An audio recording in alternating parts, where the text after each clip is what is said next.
सूर्य के संबंध में कुछ बातें जान लेनी जरूरी है।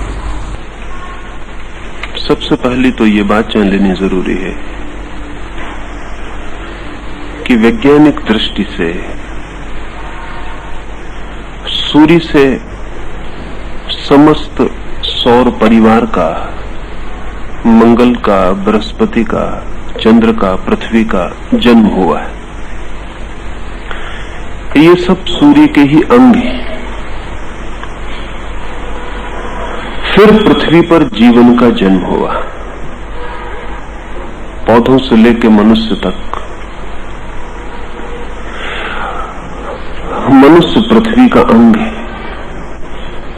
पृथ्वी सूरज का अंग है। अगर हम इसे ऐसा समझें, एक माँ है, उसकी एक बेटी है और उसकी एक बेटी है। उन तीनों के शरीर में एक ही रक्त प्रवाहित होता है। उन तीनों के शरीर का निर्माण एक ही तरह के सेल्स से, एक ही तरह के कोष्ठों से होता है। और वैज्ञानिक एक शब्द का प्रयोग करते हैं, एम्पैथी का। जो चीजें एक से ही पैदा होती हैं, उनके भीतर एक अंतर समानुभूति होती है। सूर्य से पृथ्वी पैदा होती है, पृथ्वी से हम सबके शरीर निर्मित होते हैं। थोड़ा ही दूर फासले पर सूरज हमारा महापिता है। सूर्य पर जो भी घटित होता है वो हमारे रोम रोम में स्पंदित होता है, होगा ही, क्योंकि हमारा रोम रोम भी सूर्य से ही निर्मित है। सूर्य इतना दूर दिखाई पड़ता है, इतना दूर नहीं है। हमारे रक्त के एक एक कण में और हड्डी के एक एक टुकड़े में सूर्य के ही अणुओं का वास है। हम सूर्य के ही टुकड़े। और यदि सूर्य से हम प्रभावित होते हो तो इसमें कुछ आश्चर्य नहीं। एम्पैथी है, समानुभूति है। समानुभूति को भी थोड़ा समझ लेना जरूरी है, तो ज्योतिष के एक आयाम में प्रवेश हो सकेगा। कल मैंने जुड़वा बच्चों की बात आपसे की। अगर एक ही अंडे से पैदा हुए दो बच्चों को 2 कमरों में बंद कर दिया जाए, और इस तरह के बहुत से प्रयोग पिछले 50 वर्षों में किए गए। एक ही अंडज जुड़वा बच्चों को 2 कमरों में बंद कर दिया गया है। फिर दोनों कमरों में एक साथ घंटी बजाई गई है और दोनों बच्चों को कहा गया है उनको जो पहला ख्याल आता हो वो उसे कागज पर लिख लें, या जो पहला चित्र उनके दिमाग में आता हो उसे कागज पर बना लें। और बड़ी हैरानी की बात है कि अगर 20 चित्र बनवाए गए हैं दोनों बच्चों से, तो उसमें 90% दोनों बच्चों के चित्र एक जैसे हैं। उनके मन में जो पहली विचारधारा पैदा होती है, जो पहला शब्द बनता है या जो पहला चित्र बनता है, ठीक उसके ही करीब वैसा ही विचार और वैसा ही शब्द दूसरे जुड़वा बच्चे के भीतर भी बनता और निर्मित होता है। इसे वैज्ञानिक कहते हैं एम्पैथी। इन दोनों के बीच इतनी समानता है कि ये एक से प्रतिध्वनित होते हैं। इन दोनों के भीतर अनजाने मार्गों से जैसे जोड़ है, कोई कम्युनिकेशन है। सूर्य और पृथ्वी के बीच ऐसा ही कम्युनिकेशन है, ऐसा ही संवाद है प्रतिपल। और पृथ्वी और मनुष्य के बीच भी इसी तरह का संवाद है प्रतिपल। तो सूर्य, पृथ्वी और मनुष्य, उन दोनों के, तीनों के बीच निरंतर संवाद है, एक निरंतर डायलॉग है। लेकिन वो जो संवाद है, डायलॉग है, वो बहुत गूढ़ है और बहुत आंतरिक है और बहुत सूक्ष्म है। उसके संबंध में थोड़ी सी बातें समझेंगे तो ख्याल में आएगा। अमेरिका में एक रिसर्च सेंटर है, ट्री रिंग रिसर्च सेंटर। वृक्षों में जो वृक्ष आप काटें तो तो वृक्ष के तने में आपको बहुत से रिंग्स, बहुत से वर्तुल दिखाई पड़ेंगे। फर्नीचर पर जो सौंदर्य मालूम पड़ता है वो उन्हीं वर्तुलों के कारण है।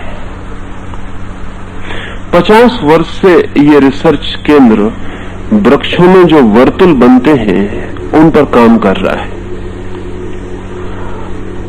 प्रोफेसर डगलस अब उसके डायरेक्टर हैं, जिन्होंने अपने जीवन का अधिकांश हिस्सा वृक्षों में जो वर्तुल बनते हैं, चक्र बन जाते हैं, उन पर ही पूरा व्यय किया है।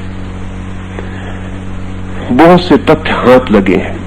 पहला तथ्य तो सभी को ज्ञात है साधारणता कि वृक्ष की उम्र उसमें बने हुए रिंग्स के द्वारा जानी जाती, क्योंकि प्रतिवर्ष एक रिंग वृक्ष में निर्मित होता है। एक छाल वृक्ष छोड़ देता है, अपनी चमड़ी छोड़ देता है और एक रिंग निर्मित हो जाता है। वृक्ष की कितनी उम्र है, उसके भीतर कितने रिंग बने हैं, इनसे तय हो जाता है। अगर वो 50 साल पुराना है, उसने 50 पतझड़ देखे हैं, तो 50 रिंग उसके तने में निर्मित हो जाते हैं। और हैरानी की बात यह है कि इन तनों पर जो रिंग निर्मित होते हैं वो मौसम की भी खबर देते हैं। अगर मौसम बहुत गर्म और गीला रहा हो तो जो रिंग है वो चौड़ा निर्मित होता है। अगर मौसम बहुत सर्द और सूखा रहा हो तो जो रिंग है वो बहुत सकरा निर्मित होता है।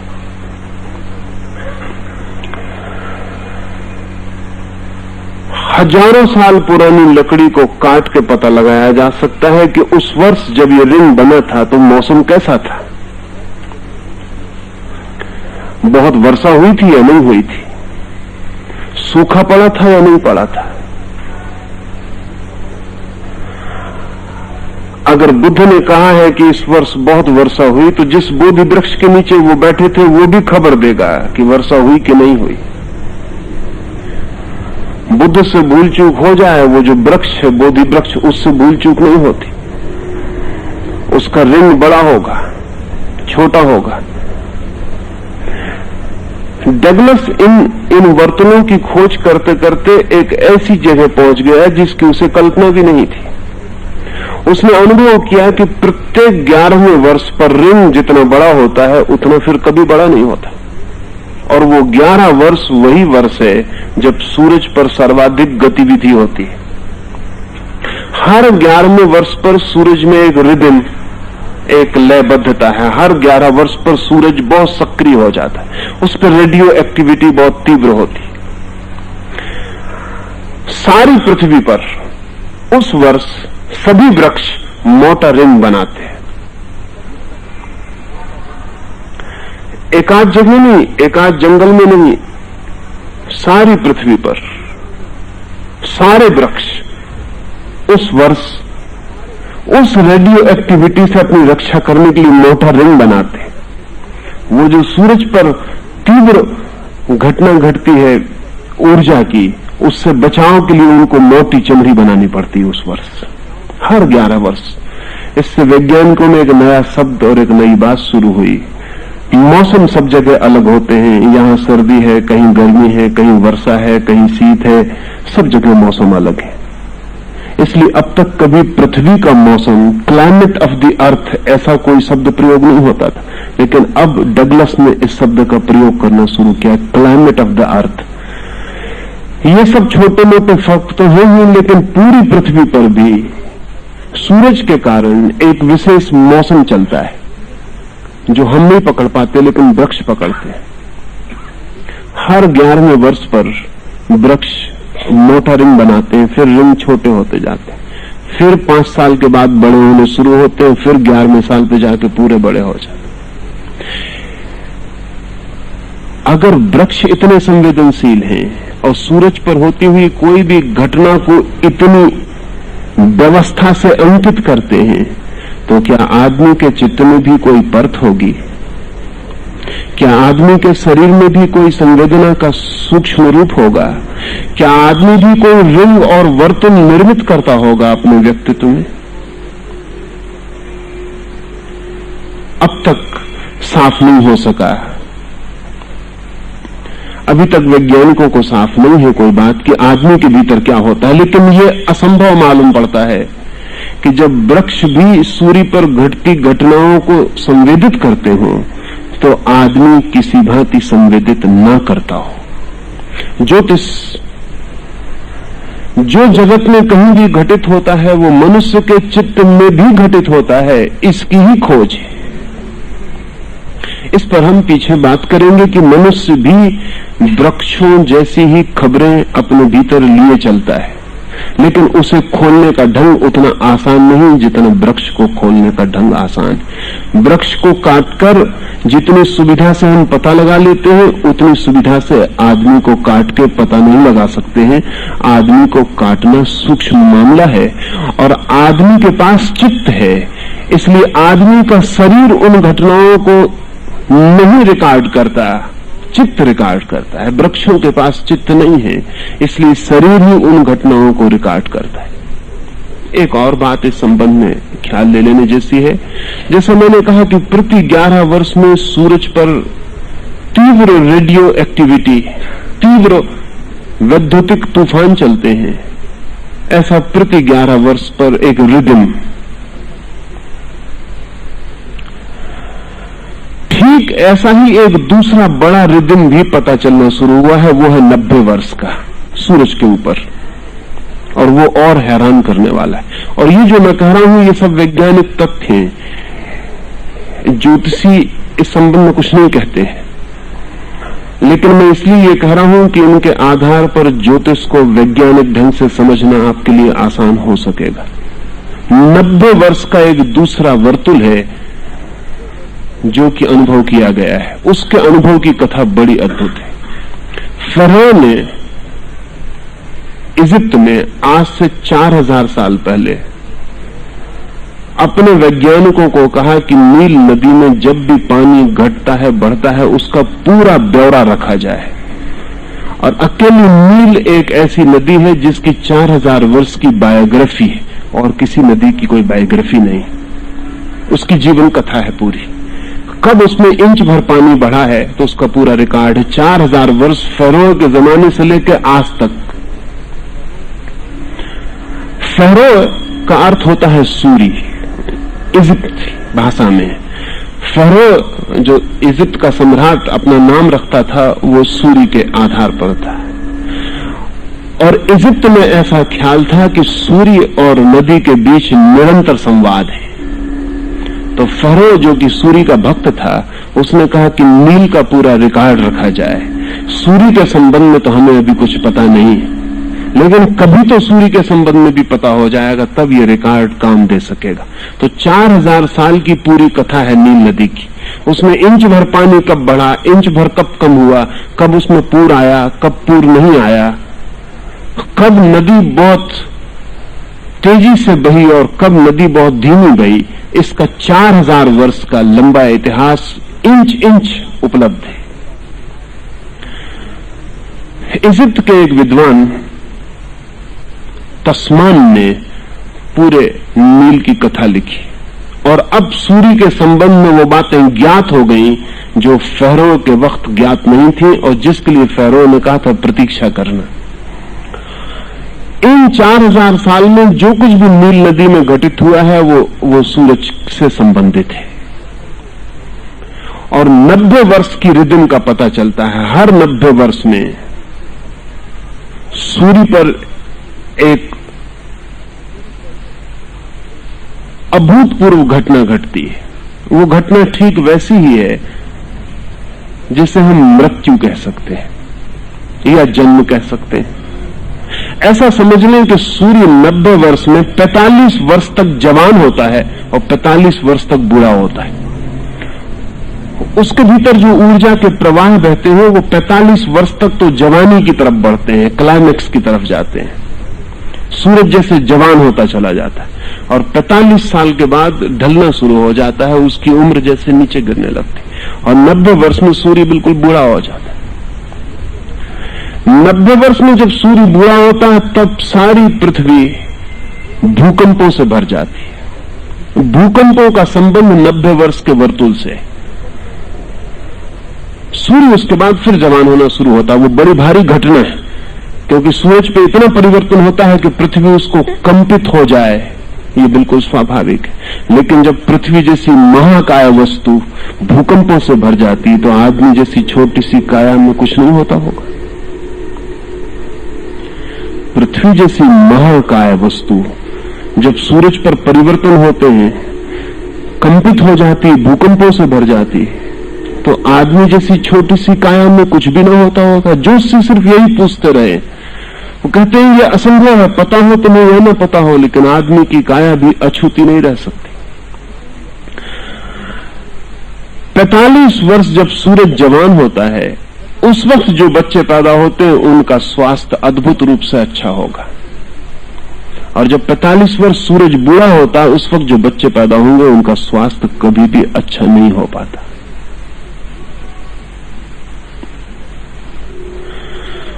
जब सूरज खुद ही ढलाव पर होता है, तब जो बच्चे पैदा होते हैं उनकी हालत ठीक वैसी है जैसे पूरब को नाव ले जानी हो और पश्चिम को हवा बहती हो। तो फिर बहुत डांग चलानी पड़ती, फिर पतवार बहुत चलानी पड़ती है और पाल काम नहीं करते। फिर पाल खोलकर नाव नहीं ले जाई जा सकती, क्योंकि उल्टे बहना पड़ता है। जब सूरज ही बूढ़ा होता है, सूरज जो कि प्राण है सारे सौर परिवार का, तब जिसको भी जवान होना है उसे उल्टी धारा में तैरना पड़ता है, हवा के खिलाफ। उसके लिए संघर्ष भारी है। जब सूरज ही जवान हो रहा होता है तो पूरा सौर परिवार शक्तियों से भरा होता है और उठान की तरफ होता है। तब जो पैदा होता है वो जैसे पाल वाली नाव में बैठ गया, पूरब की तरफ हवाएं बह रही हैं, उसे डांग भी नहीं चलानी, पतवार भी नहीं चलानी, श्रम भी नहीं करना है, नाव खुद बह जाएगी। पाल खोल देना है, हवाएं नाव को ले जाएंगी। इस संबंध में अब वैज्ञानिकों को भी शक होने लगा है कि सूरज जब अपनी चरम अवस्था में जाता है तब पृथ्वी पर कम से कम बीमारियां होती, और जब सूरज अपने उतार पर होता है तो पृथ्वी पर सर्वाधिक बीमारियां होती। पृथ्वी पर 45 साल बीमारियों के होते हैं और 45 साल कम बीमारियों के होते हैं। नील ठीक 4000 वर्षों में हर मध्य वर्ष में इसी तरह जवान और बूढ़ी होती रही। जब सूरज जवान होता है तो नील में सर्वाधिक पानी होता है, और 45 वर्ष तक उसमें पानी बढ़ता चला जाता है। और जब सूरज ढलने लगता है, बूढ़ा होने लगता है, तो नील का पानी नीचे गिरता चला जाता है, वो शिथिल होने लगती है और बूढ़ी हो जाती है।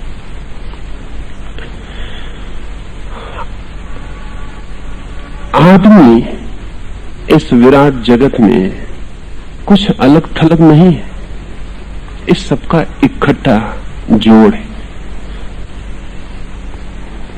अब तक हमने जो भी श्रेष्ठतम घड़ियां बनाई हैं, वो कोई भी उतनी टू द टाइम उतना ठीक से समय नहीं बताती जितनी पृथ्वी बताती। पृथ्वी अपनी कील पर 23 घंटे 56 मिनट में एक चक्कर पूरा करती। उसी के आधार पर 24 घंटे का हमने हिसाब तैयार किया हुआ है और हमने घड़ी बनाई हुई। अब पृथ्वी काफी बड़ी चीज है, अपनी कील पर वो ठीक 23 घंटे 56 मिनट में एक चक्र पूरा करती। और अब तक कभी भी ऐसा नहीं समझा गया था कि पृथ्वी कभी भी भूल करती है, एक सेकंड की भी। लेकिन कारण कुल इतना था कि हमारे पास जांचने के बहुत ठीक उपाय नहीं थे और हमने साधारण जांच की थी। लेकिन जब 90 वर्ष का वर्तुल पूरा होता है सूर्य का, तो पृथ्वी की घड़ी एकदम डगमगा जाती है। उस क्षण में पृथ्वी ठीक अपना वर्तुल पूरा नहीं कर पाती। 11 वर्ष में जब सूरज पर उत्पात होता है तब भी पृथ्वी डगमगा जाती है, उसकी घड़ी गड़बड़ हो जाती है।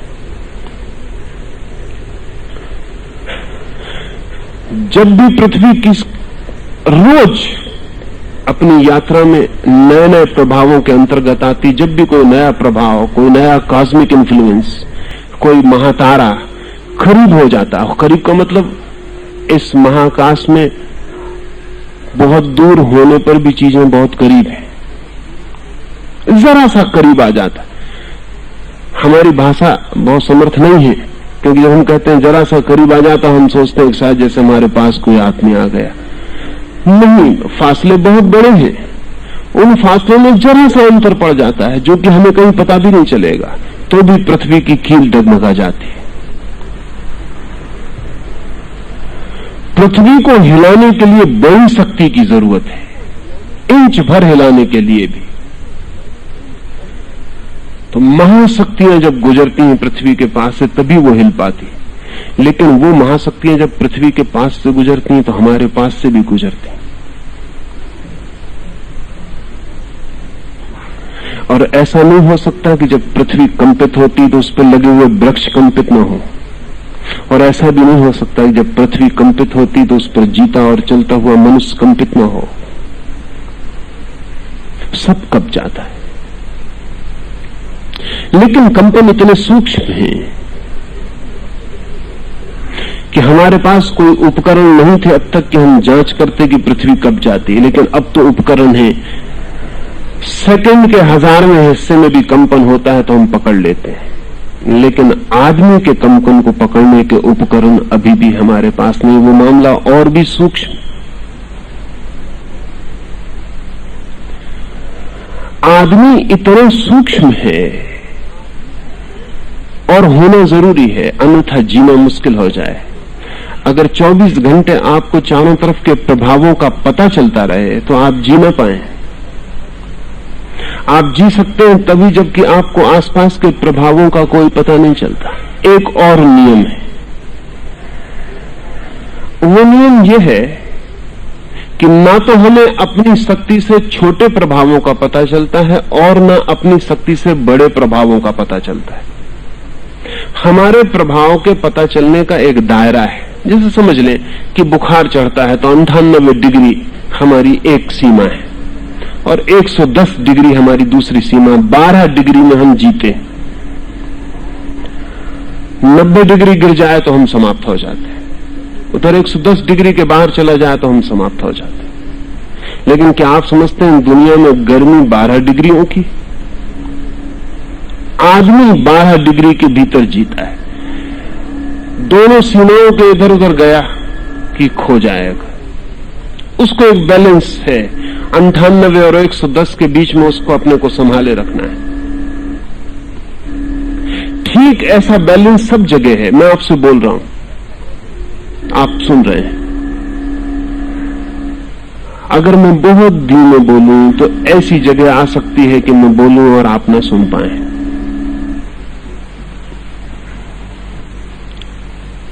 लेकिन ये आपको ख्याल में जाएगा कि बहुत धीमे बोला जाए तो सुनाई नहीं पड़ेगा, लेकिन आपको ये ख्याल में ना आएगा कि इतने जोर से बोला जाए कि आप ना सुन पाए, तो आपको कठिन लगेगा, क्योंकि जोर से बोलेंगे तब तो सुनाई पड़ेगा ही नहीं। वैज्ञानिक कहते हैं हमारे सुनने की भी डिग्री है, उससे नीचे भी हम नहीं सुन पाते, उसके ऊपर भी हम नहीं सुन पाते। हमारे आसपास भयंकर आवाजें गुजर रही हैं लेकिन हम सुन नहीं पाते। एक तारा टूटता है आकाश में, कोई नया ग्रह निर्मित होता है या बिखरता है, तो भयंकर गर्जनों वाली आवाजें हमारे चारों तरफ से गुजरती हैं। अगर हम उनको सुन पाए तो हम तत्काल बहरे हो जाएं,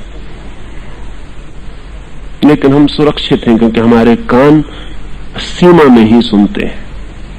जो सूक्ष्म है उसको भी नहीं सुनते, जो विराट है उसको भी नहीं सुनते। एक दायरा है, बस उतने को सुन लेते हैं। देखने के मामले में भी हमारी वही सीमा है। हमारी सभी इंद्रियां एक दायरे के भीतर, न उसके ऊपर न उसके नीचे। इसीलिए आपका कुत्ता है वो आपसे ज्यादा सूंघ लेता है, उसका दायरा सूंघने का आपसे बड़ा है। जो आप नहीं सूंघ पाते कुत्ता सूंघ लेता है। जो आप नहीं सुन पाते आपका घोड़ा सुन लेता है, उसको सुनने का दायरा आपसे बड़ा है। 1-1.5 मील दूर सिंह आ जाए तो घोड़ा चौंक के खड़ा हो जाता है। 1.5 मील के फासले पर उसे गंध आती, आपको कुछ पता नहीं चलता। अगर आपको सारी गंध आने लगे, जितनी गंध आपके चारों तरफ चल रही है, तो आप विक्षिप्त हो जाएं। मनुष्य एक कैप्सूल में बंद है, उसकी सीमांत है, उसकी बाउंड्रीज है। आप रेडियो लगाते हैं और आवाज सुनाई पड़नी शुरू हो जाती। क्या आप सोचते हैं जब रेडियो लगाते हैं तब आवाज आनी शुरू होती? आवाज तो पूरे समय बहती ही रहती है, आप रेडियो लगाएं या ना लगाएं। लगाते हैं तब रेडियो पकड़ लेता है, बहती तो पूरे वक्त रहती। दुनिया में जितने रेडियो स्टेशन हैं सबकी आवाजें अभी इस कमरे से गुजर रही हैं। आप रेडियो लगाएंगे तो पकड़ लेंगे, आप रेडियो नहीं लगाते तब भी गुजर रही हैं, लेकिन आपको सुनाई नहीं पड़ रही, आपको सुनाई नहीं पड़ रही है। जगत में मालूम कितनी ध्वनियां हैं जो चारों तरफ हमारे गुजर रही हैं। भयंकर कोलाहल है, वो पूरा कोलाहल हमें सुनाई नहीं पड़ता, लेकिन उससे हम प्रभावित तो होते ही हैं। ध्यान रहे, वो हमें सुनाई नहीं पड़ता, लेकिन उससे हम प्रभावित तो होते ही हैं। वो हमारे रोए रोए को स्पर्श करता है, हमारे हृदय की धड़कन धड़कन को छूता है, हमारे स्नायु स्नायु को कपा जाता है। वो अपना काम तो कर ही रहा है, उसका काम तो जारी है। जिस सुगंध को आप नहीं सूंघ पाते, उसके अणु भी आपके चारों तरफ अपना काम तो कर ही जाते हैं, और अगर उसके अणु किसी बीमारी को लाए हैं तो वो आपको दे जाते हैं। आपकी जानकारी आवश्यक नहीं है किसी वस्तु के होने के लिए। ज्योतिष का कहना है कि हमारे चारों तरफ ऊर्जाओं के क्षेत्र हैं, एनर्जी फील्ड्स हैं, और वो पूरे समय हमें प्रभावित कर रहे हैं। जैसा मैंने कल कहा कि जैसे ही बच्चा जन्म लेता है तो जन्म को वैज्ञानिक भाषा में हम कहें एक्सपोजर, जैसे कि फिल्म को हम एक्सपोज करते हैं कैमरे में। जरा सा शटर आप दबाते हैं, एक क्षण के लिए कैमरे की खिड़की खुलती है और बंद हो जाती है। उस क्षण में जो भी कैमरे के समक्ष आ जाता है वो फिल्म पर अंकित हो जाता है।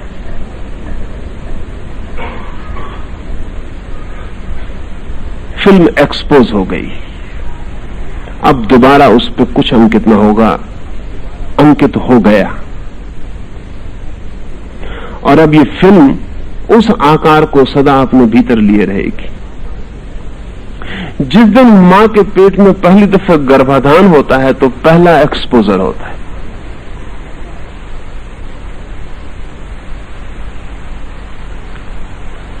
जिस दिन मां के पेट से बच्चा बाहर आता है, जन्म लेता है, उस दिन दूसरा एक्सपोजर होता है। और ये दोनों एक्सपोजर उस संवेदनशील चित्त पर फिल्म की भांति अंकित हो जाते हैं। पूरा जगत उस क्षण में बच्चा अपने भीतर अंकित कर लेता है और उसकी सिंपैथीज निर्मित हो जाती हैं। ज्योतिष इतना ही कहता है कि यदि वो बच्चा जब पैदा हुआ है तब अगर रात है, और जान के आप हैरान होंगे कि 70 से लेकर 90% तक बच्चे रात में पैदा होते हैं। ये थोड़ा हैरानी का है, क्योंकि आमतौर से 50% होने चाहिए। 24 घंटे का हिसाब है, इसमें कोई हिसाब भी ना हो, बेहिसाब भी बच्चे पैदा हों, तो 12 घंटे रात, 12 घंटे दिन, साधारण संयोग और कॉम्बिनेशन से ठीक है 50% हो जाए, कभी भूल चूक 2-4% इधर उधर हो, लेकिन 90% तक बच्चे रात में जन्म लेते हैं। 10% बच्चे मुश्किल से जन्म दिन में लेते हैं। अकारण नहीं हो सकती ये बात, इसके पीछे बहुत कारण है। समझे, एक बच्चा रात में जन्म लेता है तो उसका जो एक्सपोजर है, उसके चित्त की जो पहली घटना है इस जगत में अवतरण की, वो अंधेरे से संयुक्त होती है, प्रकाश से संयुक्त नहीं होती।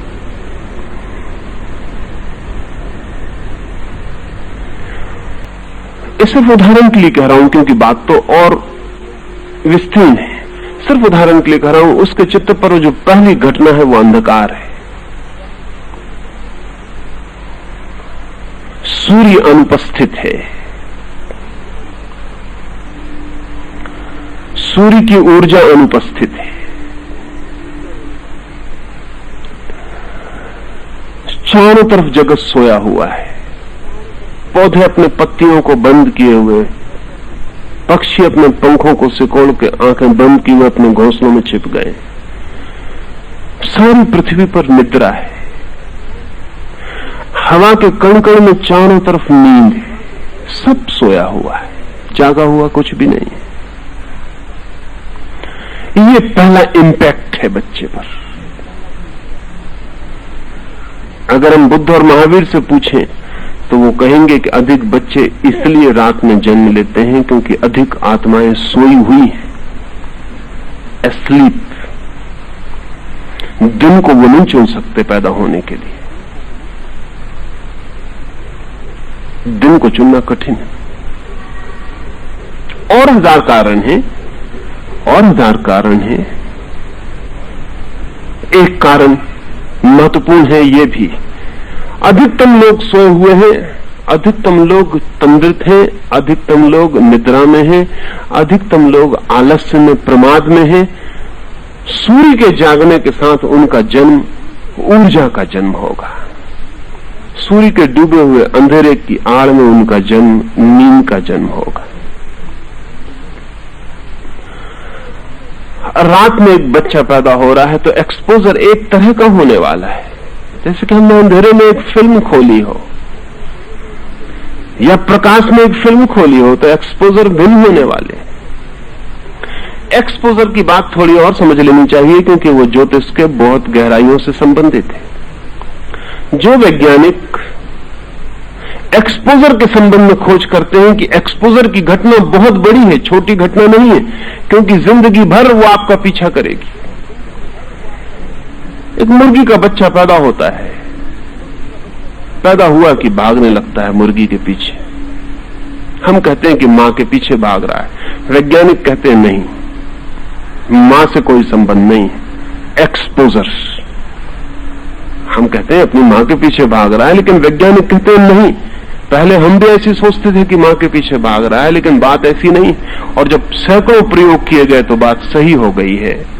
वैज्ञानिकों ने सैकड़ों प्रयोग किए, मुर्गी का बच्चा टूट रहा है, अंडा फूट रहा है, चूजा बाहर निकल रहा है, तो उन्होंने मुर्गी को हटा लिया, उसकी जगह रबर का गुब्बारा रख दिया। बच्चे ने जिस चीज को पहली दफा देखा वो रबर का गुब्बारा था, मां नहीं थी।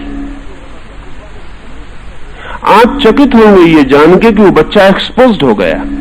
इसके बाद वो रबर के गुब्बारे को ही मां की तरह प्रेम कर सका, फिर वो अपनी मां को नहीं प्रेम कर सका। रबर का गुब्बारा हवा में उधर उधर जाएगा तो वो पीछे भागेगा, उसकी मां भागती रहेगी तो उसकी फिक्र ही नहीं करेगा। रबर के गुब्बारे के प्रति वो आश्चर्यजनक रूप से संवेदनशील हो गया। जब थक जाएगा तो गुब्बारे के पास टिक के बैठ जाएगा, वो गुब्बारे को प्रेम करने की कोशिश करेगा, वो गुब्बारे से चोंच लगाने की कोशिश करेगा, लेकिन मां से नहीं। इस संबंध में बहुत काम लॉरेंज नाम के एक वैज्ञानिक ने किया और उसका कहना है कि वो जो फर्स्ट मोमेंट एक्सपोजर है वो बड़ा महत्वपूर्ण है। वो मां से इसलिए संबंधित हो जाता है, मां होने की वजह से नहीं, फर्स्ट एक्सपोजर की वजह से। इसलिए नहीं कि वो मां है इसलिए उसके पीछे दौड़ता है, इसलिए कि वही सबसे पहले उसको उपलब्ध होती है इसलिए पीछे दौड़ता है। अभी इस पर और काम चला है। तो जिन बच्चों को मां के पास बड़ा न किया जाए वो किसी स्त्री को जीवन में कभी प्रेम करने में समर्थ नहीं हो पाते, एक्सपोजर ही नहीं हो पाता। अगर एक बच्चों को उसकी मां के पास बड़ा न किया जाए तो स्त्री का जो प्रतिबिंब उसके मन में बनना चाहिए वो बनता ही नहीं। और अगर पश्चिम में आज होमोसेक्सुअलिटी बढ़ती हुई है तो उसके एक बुनियादी कारणों में वो कारण हेट्रोसेक्सुअल विजातीय यौन के प्रति जो प्रेम है वो पश्चिम में कम होता चला जाता है और सजातीय यौन के प्रति प्रेम बढ़ता चला जाता है, जो विकृति है। लेकिन वो विकृति होगी क्योंकि दूसरे यौन के प्रति जो प्रेम है पुरुष का स्त्री के प्रति और स्त्री का पुरुष के प्रति वो बहुत सी शर्तों के साथ है। पहला तो एक्सपोजर जरूरी है।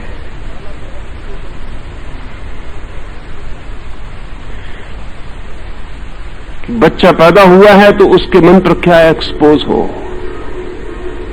अब ये बहुत सोचने जैसी बात है। दुनिया में स्त्रियां तब तक सुखी न हो पाएंगी जब तक उनका एक्सपोजर मां के साथ हो रहा है, उनका एक्सपोजर पिता के साथ होना चाहिए। पहला इंपैक्ट लड़की के मन पर पिता का पड़ना चाहिए, तो ही वो किसी पुरुष को भरपूर मन से प्रेम करने में समर्थ हो पाएगी। अगर पुरुष स्त्री से जीत जाता है तो उसका कुल कारण इतना है कि लड़के और लड़कियां दोनों ही मां के पास बड़े होते। तो लड़के का एक्सपोजर तो बिल्कुल ठीक होता है स्त्री के प्रति, लेकिन लड़की का एक्सपोजर बिल्कुल ठीक नहीं होता।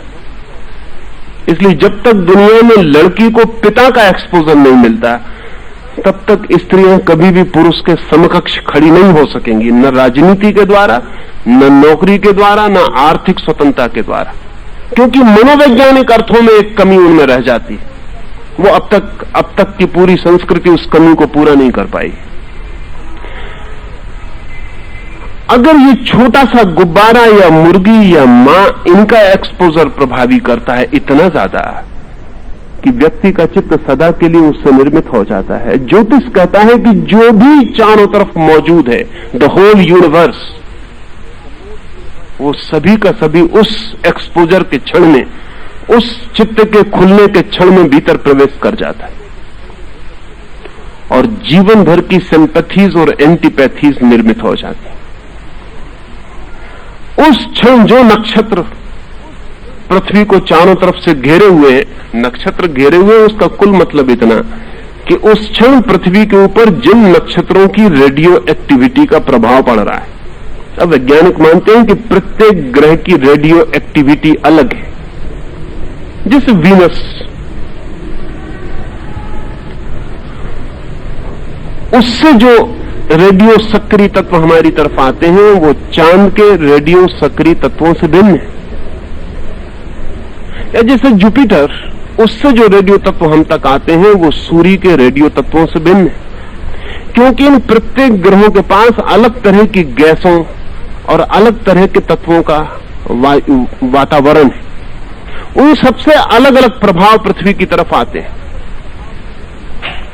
और जब एक बच्चा पैदा हो रहा है तो पृथ्वी के चारों तरफ क्षितिज को घेर कर खड़े हुए जो भी नक्षत्र हैं, ग्रह हैं, उपग्रह हैं, दूर आकाश में महातारे हैं, वे सब के सब उस एक्सपोजर के क्षण में बच्चे के चित्त पर गहराइयों तक प्रवेश कर जाते हैं। फिर उसकी कमजोरियां, उसकी ताकतें, उसका सामर्थ्य सब सदा के लिए प्रभावित हो जाता है। अब जैसे हिरोशिमा में एटम बम के गिरने के बाद पता चला, उसके पहले पता नहीं था। हिरोशिमा में एटम जब तक नहीं गिरा था तब तक इतना ख्याल था कि एटम गिरेगा तो लाखों लोग मरेंगे, लेकिन यह पता नहीं था कि पीढ़ियों तक आने वाले बच्चे प्रभावित हो जाएंगे। हिरोशिमा और नागासाकी में जो लोग मर गए, वो तो एक क्षण की बात थी, समाप्त हो गए। लेकिन हिरोशिमा में जो वृक्ष बच गए, जो जानवर बच गए, जो पक्षी बच गए, जो मछलियां बच गईं, जो आदमी बच गए, वो सदा के लिए प्रभावित हो गए। अब वैज्ञानिक कहते हैं कि 10 पीढ़ियों में हमें पूरा अंदाज लग पाएगा कि क्या क्या परिणाम हुए, क्योंकि इनका सब कुछ रेडियो एक्टिविटी से प्रभावित हो गया। अब जो स्त्री बच गई है उसके शरीर में जो अंडे हैं वो प्रभावित हो गए। अब वो अंडे, कल उनमें से एक अंडा बच्चा बनेगा। वो बच्चा वैसे बच्चा नहीं होगा जैसा साधारणता होता, क्योंकि एक विशेष तरह की रेडियो सक्रियता उस अंडे में प्रवेश कर गई। वो लंगड़ा हो सकता है, लूला हो सकता है, अंधा हो सकता है, उसकी 4 आंखें भी हो सकती हैं, 8 हाथ भी हो सकते हैं, कुछ भी हो सकता है। अभी हम कुछ भी नहीं कह सकते कि वो कैसा होगा।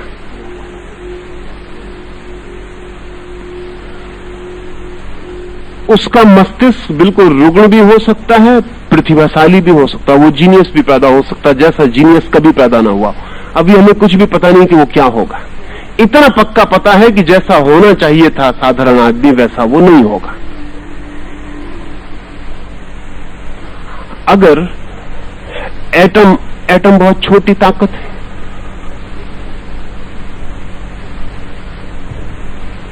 हमारे लिए बहुत बड़ी ताकत है। एक एटम 1,20,000 आदमियों को मार पाया हिरोशिमा नागासाकी में। वो बहुत छोटी ताकत है। सूर्य के ऊपर जो ताकत है उसका हम इससे कोई हिसाब नहीं लगा सकते। जैसे अरबों एटम बम एक साथ फूट रहे हो, उतनी रेडियो एक्टिविटी सूरज के ऊपर है। और असाधारण ही ये, क्योंकि सूरज 4 अरब वर्षों से तो पृथ्वी को ही गर्मी दे रहा है, और उससे पहले से, और अभी भी वैज्ञानिक कहते हैं कि कम से कम 4,000 वर्ष तक तो ठंडे होने की कोई संभावना नहीं।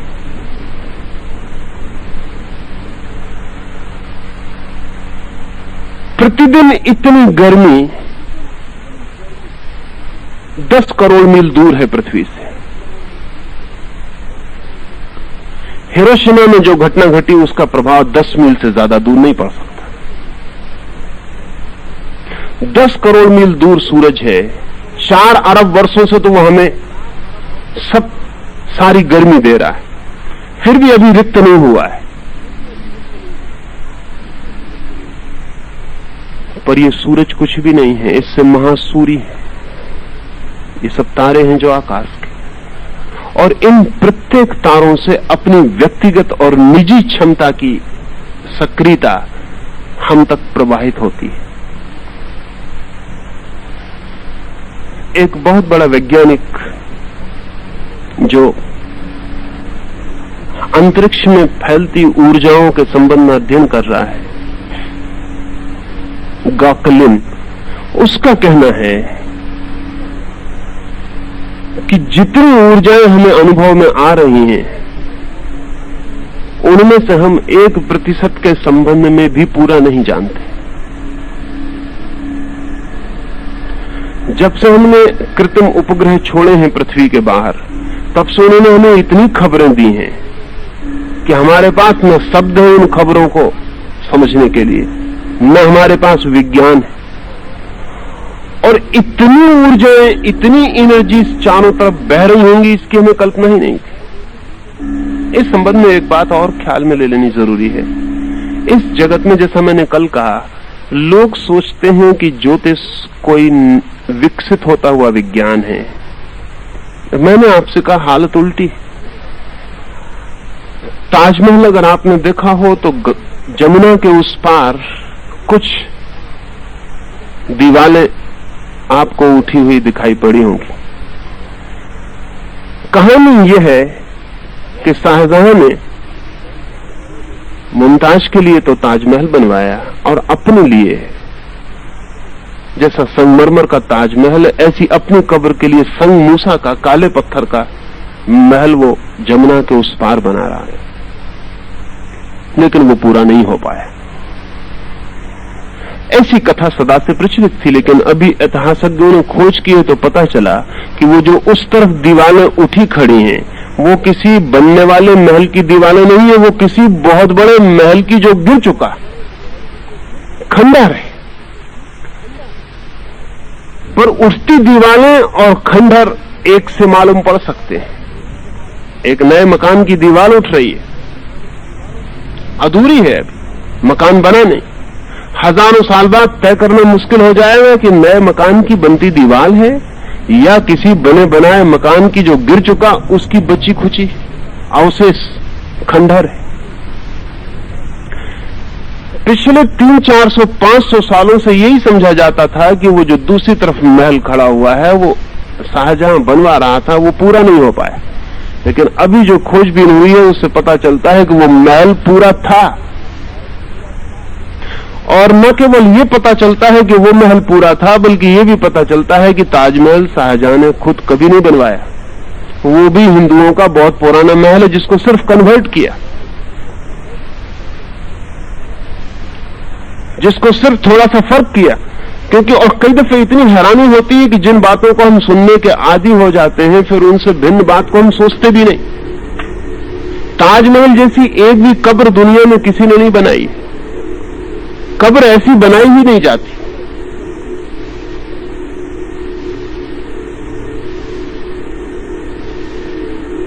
कब्र ऐसी बनाई ही नहीं जाती।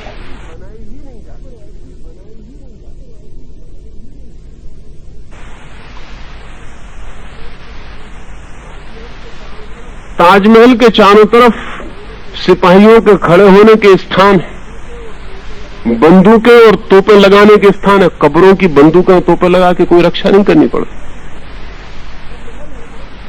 वो महल है पुराना, उसको सिर्फ कन्वर्ट किया गया है कब्र में। वो दूसरी तरफ भी एक पुराना महल है जो गिर गया, जिसके खंडहर शेष रह गए।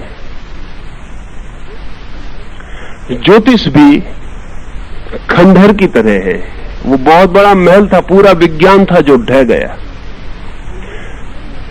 कोई नई चीज नहीं है, कोई नया उठता हुआ मकान नहीं है, लेकिन जो दीवारें रह गई हैं उनसे कुछ पता नहीं चलता कि कितना बड़ा महल उसकी जगह रहा होगा।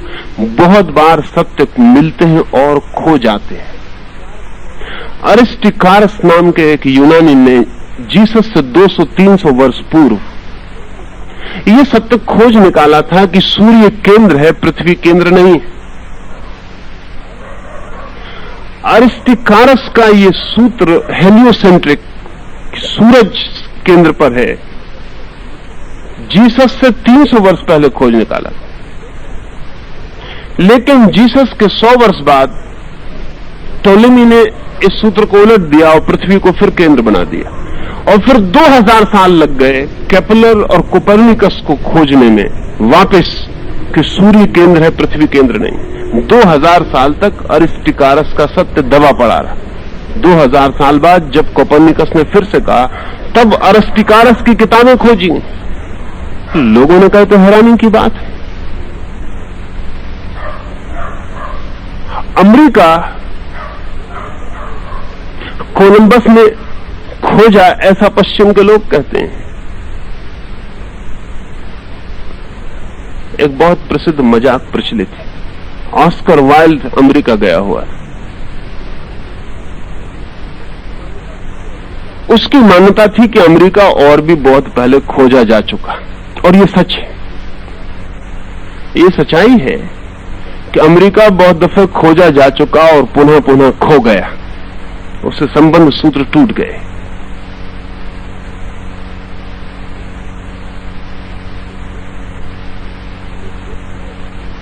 एक व्यक्ति ने ऑस्कर वाइल्ड को पूछा कि हम सुनते हैं कि आप कहते हैं अमेरिका पहले भी खोजा जा चुका है,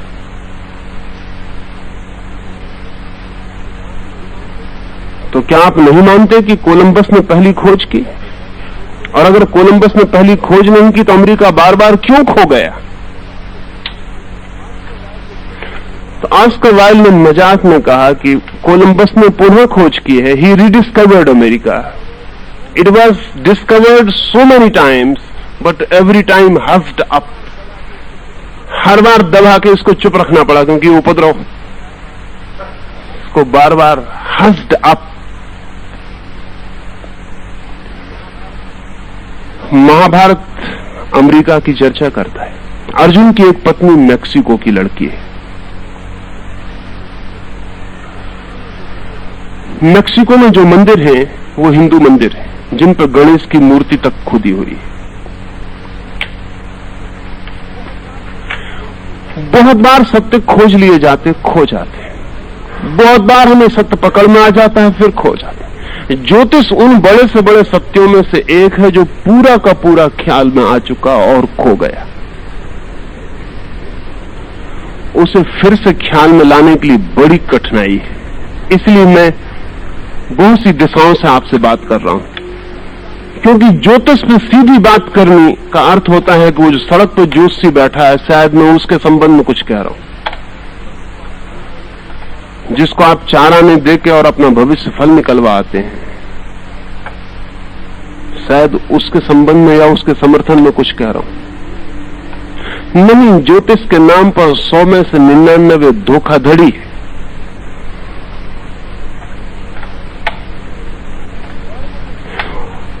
और वो जो 100वां आदमी 99 को छोड़ के उसे समझना बहुत मुश्किल है,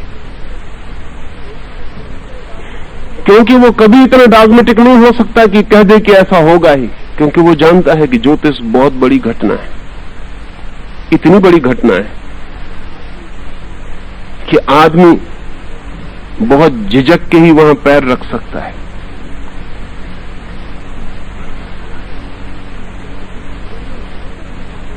जब मैं ज्योतिष के संबंध में कुछ कह रहा हूं तो मेरा प्रयोजन है कि मैं उस पूरे विज्ञान को आपको बहुत तरफ से उसके दर्शन करा दूं, उस महल के, तो फिर आप भीतर बहुत आश्वस्त होकर प्रवेश कर सकें। और मैं जब ज्योतिष की बात कर रहा हूं तो ज्योतिषी की बात नहीं कर रहा हूं,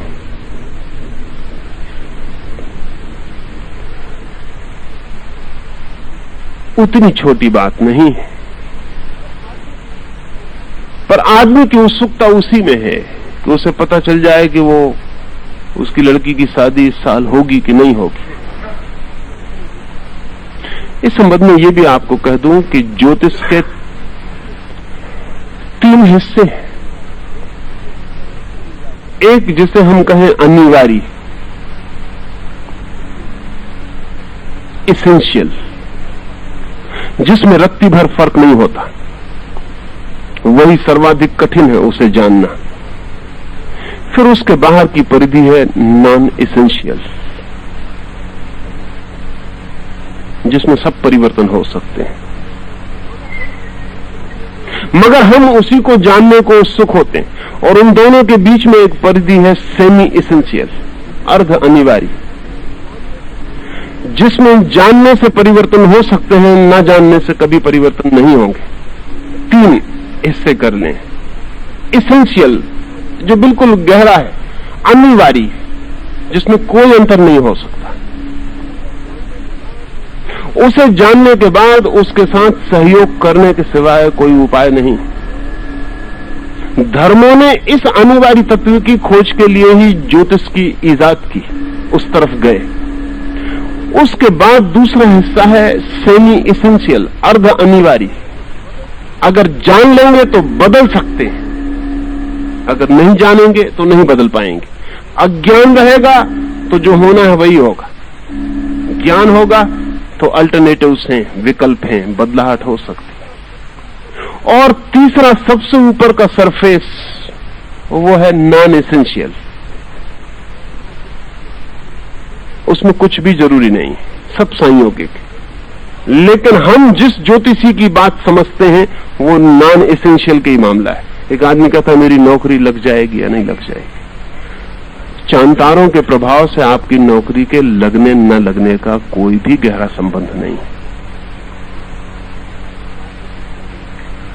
एक आदमी पूछता है मेरी शादी हो जाएगी नहीं हो जाएगी। शादी के बिना भी समाज हो सकता है। एक आदमी पूछता है कि मैं गरीब रहूंगा कि अमीर रहूंगा। एक समाज कम्युनिस्ट हो सकता है, कोई गरीब और अमीर नहीं होगा। ये नॉन एसेंशियल हिस्से हैं जो हम पूछते हैं।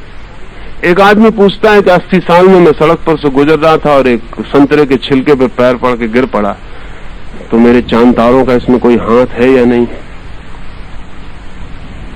अब कोई चांद तारे से तय नहीं किया जा सकता कि फला फला नाम के संतरे से और फला फला सड़क पर आपका पैर फिसले। इन निपट गंवारी। लेकिन हमारी उत्सुकता इसमें है कि आज हम निकलेंगे सड़क पर से तो कोई छिलके पे पैर पड़ के खिसल तो नहीं जाएगा। ये नॉन एसेंशियल है। ये हजारों कारणों पर निर्भर है, लेकिन इसके होने की कोई अनिवार्यता नहीं। इसका बीइंग से, आत्मा से कोई संबंध नहीं है। एक घटनाओं की सतह है। ज्योतिष से इसका कोई लेना देना नहीं है। और चूंकि ज्योतिषी इसी तरह की बातचीत में लगे रहते हैं, इसलिए ज्योतिष का भवन गिर गया। ज्योतिष के भवन के गिर जाने का कारण यह हुआ कि ये बातें बेवकूफी की हैं। कोई भी बुद्धिमान आदमी इस बात को मानने को राजी नहीं हो सकता कि मैं जिस दिन पैदा हुआ उस दिन लिखा था कि मरीन ड्राइव पर फला फला दिन मैं एक छिलके पे मेरा पैर पड़ जाएगा और मैं खिसल जाऊंगा। न तो मेरे खिसलने का चांद तारों से कोई प्रयोजन है, न उस छिलके का कोई प्रयोजन। इन बातों से संबंधित होने के कारण ज्योतिष बदनाम हुआ, और हम सबकी उत्सुकता यही है कि ऐसा पता चल जाए। इससे कोई संबंध नहीं। सेमी इसेंशियल कुछ बातें हैं, जैसे जन्म, मृत्यु, सेमी इसेंशियल है। अगर आप इसके बाबत पूरा जान ले तो इसमें फर्क हो सकता है, और न जाने तो फर्क नहीं होगा। चिकित्सा की हमारी जानकारी बढ़ जाएगी तो हम आदमी की उम्र को लंबा कर लेंगे, कर रहे। अगर हमारी एटम बम की खोजबीन और बढ़ती चलेगी तो हम लाखों लोगों को एक साथ मार डालेंगे, मारा है। ये सेमी इसेंशियल, अर्ध अनिवार्य जगत है, जहां कुछ चीजें हो सकती हैं, नहीं भी हो सकती हैं। अगर जान लेंगे तो अच्छा है, क्योंकि विकल्प चुने जा सकते हैं। इसके बाद इसेंशियल का, अनिवार्य का जगत है, वहां कोई बदलाहट नहीं होती। लेकिन हमारी उत्सुकता पहले तो नॉन इसेंशियल में रहती है, कभी शायद किसी की सेमी इसेंशियल तक जाती है। वो जो इसेंशियल है, अनिवार्य है, अपरिहार्य है, जिसमें कोई फर्क होता ही नहीं, उस केंद्र तक हमारी पकड़ नहीं जाती, ना हमारी इच्छा जाती। महावीर एक गांव के पास से गुजर रहे हैं, तो महावीर का एक शिष्य गौशालक उनके साथ है, जो बाद में उनका विरोधी हो गए। एक पौधे के पास से दोनों गुजरते हैं। गौशालक महावीर से कहता है कि सुनिए, ये पौधा लगा हुआ है, क्या सोचते हैं आप, ये फूल तक पहुंचेगा या नहीं पहुंचेगा? इसमें फूल लगेंगे नहीं लगेंगे, ये पौधा बचेगा नहीं बचेगा, इसका भविष्य है या नहीं?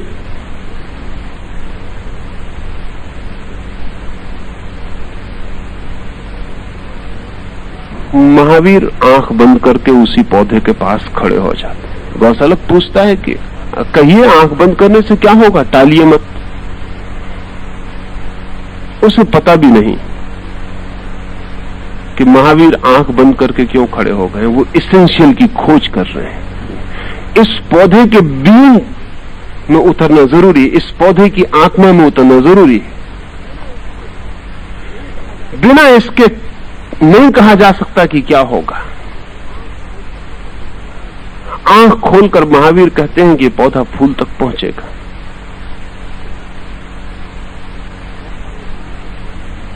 गौशालक उनके सामने ही पौधे को उखाड़ के फेंक देता है और खिलखिला के हंसता है, क्योंकि इससे ज्यादा और अतर्क प्रमाण क्या होगा। महावीर के लिए कुछ कहने की अब और जरूरत क्या है। उसने पौधे को उखाड़ के फेंक दिया, उसने कहा कि देख ले। वो हंसता है, महावीर मुस्कुराते हैं और दोनों अपने रास्ते चले आते हैं। 7 दिन बाद वे वापस उसी रास्ते पर लौट रहे हैं। जैसे ही महावीर और वे दोनों अपने आश्रम में पहुंचे जहां उन्हें ठहर जाना है, बड़ी भयंकर वर्षा हुई।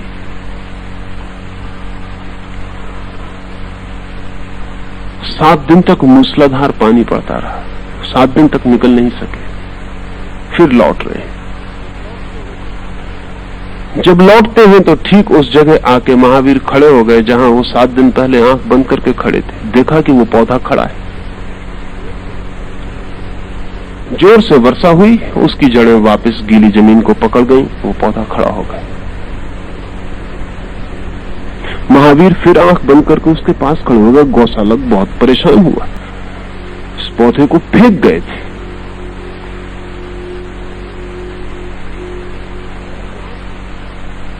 महावीर ने आंख खोली। गौशालक ने पूछा कि हैरानी, आश्चर्य, इस पौधे को हम उखाड़ के फेंक गए थे।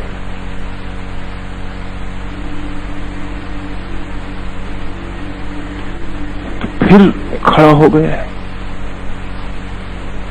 महावीर ने कहा ये फूल तक पहुंचेगा।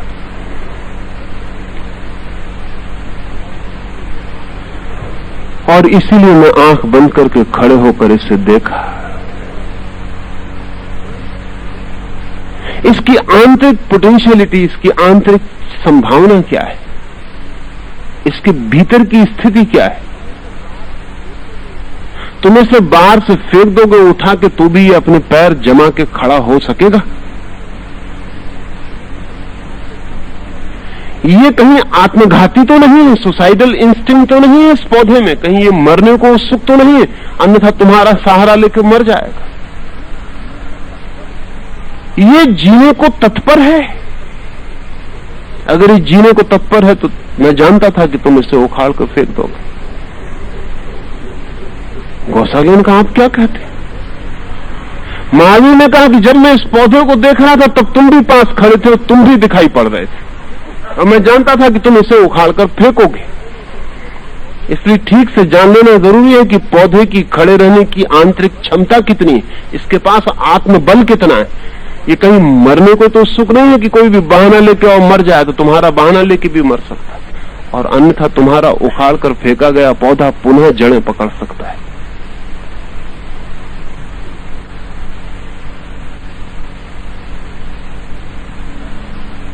गौशालक की दोबारा उस पौधे को उखाड़ के फेंकने की हिम्मत न पड़ी, डरा। पिछली बार गौशालक हंसता हुआ गया था, इस बार महावीर हंसते हुए आगे बढ़े। गौशालक रास्ते में पूछने लगा, आप हंसते क्यों? महावीर ने कहा कि मैं सोचता था कि देखें तुम्हारी सामर्थ्य कितनी है, अब तुम दोबारा इसे उखाड़ कर फेंकते हो या नहीं।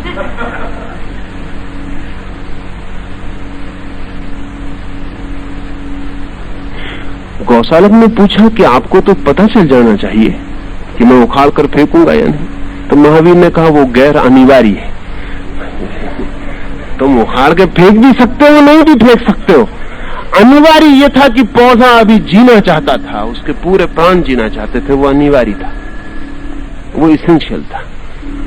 ये तो गैर अनिवार्य, तुम फेंक भी सकते हो, नहीं भी फेंक सकते, तुम पर निर्भर है।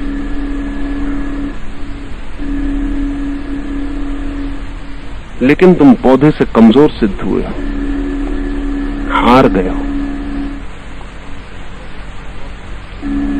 महावीर से गौशालक के नाराज हो जाने के कुछ कारणों में एक कारण ये पौधा भी था, महावीर को छोड़कर चले जाने में।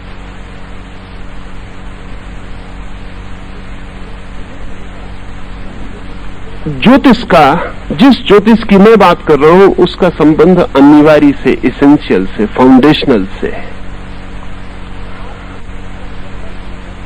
आपकी उत्सुकता ज्यादा से ज्यादा सेमी इसेंशियल तक जाती है। पता लगाना चाहते हैं कितने दिन जीऊंगा, मर तो नहीं जाऊंगा,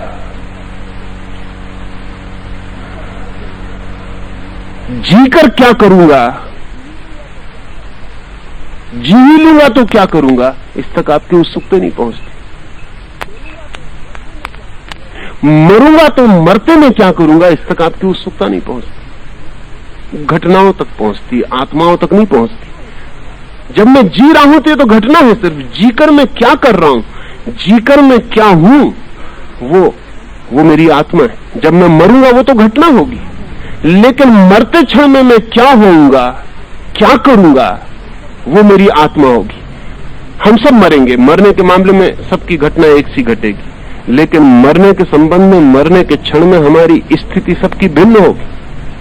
कोई मुस्कुराते हुए मर सकता है,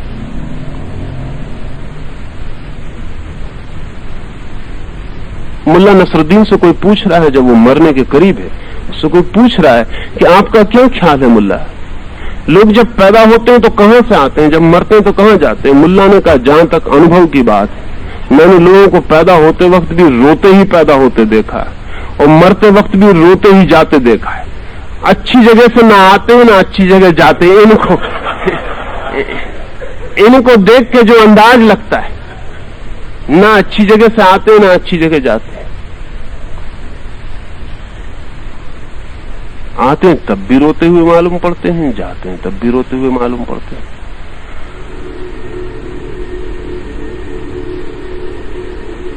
लेकिन नसरुद्दीन जैसा आदमी हंसता हुआ मर सकता है। मौत तो घटना है, लेकिन हंसते हुए मरना आत्मा है। आप कभी ज्योतिषी से पूछे कि मैं हंसते हुए मरूंगा कि रोते हुए? नहीं पूछा होगा। पूरी पृथ्वी पे एक आदमी नहीं पूछा ज्योतिषी जाके कि मैं मरते वक्त हंसते हुए मरूंगा कि रोते हुए मरूंगा। ये पूछने जैसी बात है, लेकिन ये एसेंशियल एस्ट्रोलॉजी से जुड़ी हुई बात है। आप पूछते हैं कब मरूंगा, जैसे मरना अपने आप में मूल्यवान है बहुत। कब तक जीऊंगा, जैसे बस जी लेना काफी।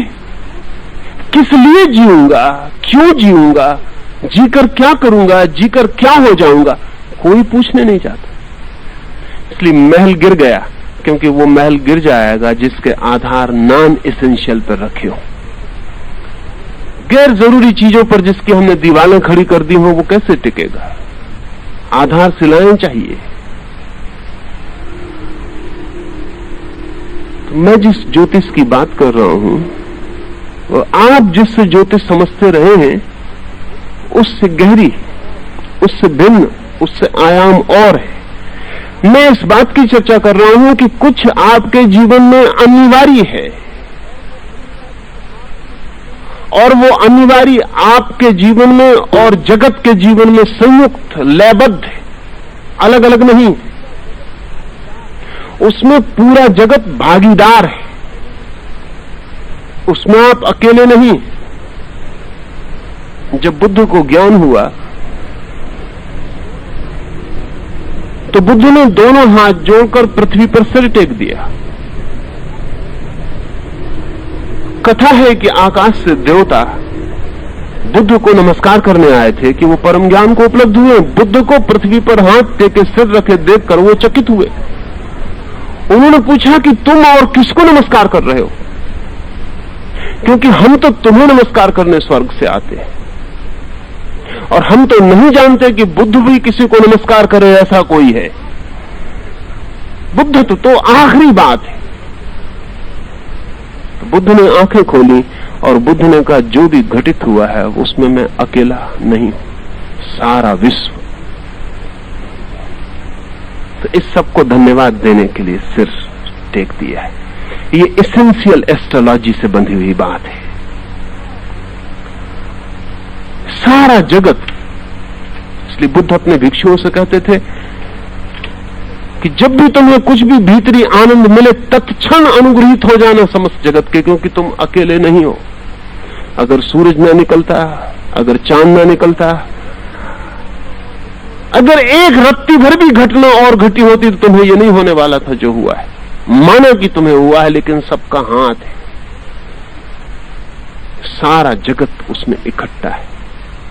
एक कॉस्मिक जागतिक अंतर संबंध का नाम ज्योतिष है। तो बुद्ध ऐसा नहीं कहेंगे कि मुझे हुआ है। बुद्ध इतने कहते हैं कि जगत को मेरे मध्य हुआ है। ये जो घटना घटी है एनलाइटनमेंट की, ये जो प्रकाश का आविर्भाव हुआ है, ये जगत ने मेरे बहाने जाना है। मैं सिर्फ एक बहाना हूं, एक क्रॉस रोड जहां सारे जगत के रास्ते आके मिल गए। कभी आपने ख्याल किया कि चौराहा बड़ा भारी होता है, लेकिन चौराहा अपने में कुछ नहीं होता। वो जो चार रास्ते आके मिले होते हैं, उन चारों को हटा लो तो चौराहा विदा हो जाता है। हम सब क्रिस क्रॉस पॉइंट्स हैं, जहां जगत की अनंत शक्तियां आके एक बिंदु को काटती हैं, वहां व्यक्ति निर्मित हो जाता है, इंडिविजुअल बन जाता है। तो वो जो सारभूत ज्योतिष है, उसका अर्थ केवल इतना ही है कि हम अलग नहीं, एक, उस एक ब्रह्म के साथ, उस एक ब्रह्मांड के साथ है, और प्रत्येक घटना भागीदार है। तो बुद्ध ने कहा है कि मुझसे पहले जो बुद्ध हुए हैं उनको नमस्कार करता हूं, और मेरे बाद जो बुद्ध होंगे उनको नमस्कार करता हूं। किसी ने पूछा कि आप उनको नमस्कार करें जो आपके पहले हुए, समझ में आता है, क्योंकि हो सकता है उनसे कोई जाना अनजाना ऋण हो, क्योंकि जो आपके पहले जान चुके हैं उनके ज्ञान ने आपको साथ दिया हो, लेकिन जो अभी हुए ही नहीं उनसे आपको क्या लेना देना है, उनसे आपको कौन सी सहायता मिली। तो बुद्ध ने कहा जो हुए हैं उनसे भी मुझे सहायता मिली है, जो अभी नहीं हुए हैं उनसे भी मुझे सहायता मिली है। क्योंकि जहां मैं खड़ा हूं वहां अतीत और भविष्य एक हो गए हैं। वहां जो जा चुका वो उससे मिल रहा है जो अभी आने को है। वहां जो जा चुका उससे मिलन हो रहा है उसका जो अभी आने को है। वहां सूर्योदय और सूर्यास्त एक ही बिंदु पर खड़े हैं। तो मैं उन्हें भी नमस्कार करता हूं जो होंगे, उनका भी मुझ पर ऋण। क्योंकि अगर वो भविष्य में ना हो तो मैं आज ना हो सकूंगा। इसको समझना थोड़ा कठिन पड़ेगा, ये एसेंशियल एस्ट्रोलॉजी की बात। कल जो हुआ है अगर उसमें से कुछ भी खिसक जाए तो मैं न हो सकूंगा, क्योंकि मैं एक श्रृंखला में बंधा हूं। ये समझ में आता है। अगर मेरे पिता ना हो जगत में तो मैं न हो सकूंगा, ये समझ में आता है। क्योंकि एक कड़ी अगर विदा हो जाएगी तो मैं नहीं हो सकूंगा। अगर मेरे पिता के पिता ना हो तो मैं न हो सकूंगा, क्योंकि कड़ी विसर्जित हो जाएगी।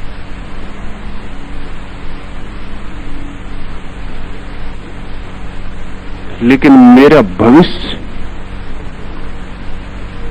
अगर उसमें कोई कड़ी ना हो तो मैं न हो सकूंगा, समझना बहुत मुश्किल पड़ेगा। क्योंकि उससे क्या लेना देना, मैं तो हो ही गया हूं। लेकिन बुद्ध कहते हैं कि अगर भविष्य में भी जो होने वाला है वो न हो तो मैं न हो सकूंगा, क्योंकि भविष्य और अतीत दोनों के बीच की मैं कड़ी हूं। कहीं भी कोई बदलाहट होगी तो मैं वैसे नहीं हो सकूंगा जैसा हूं।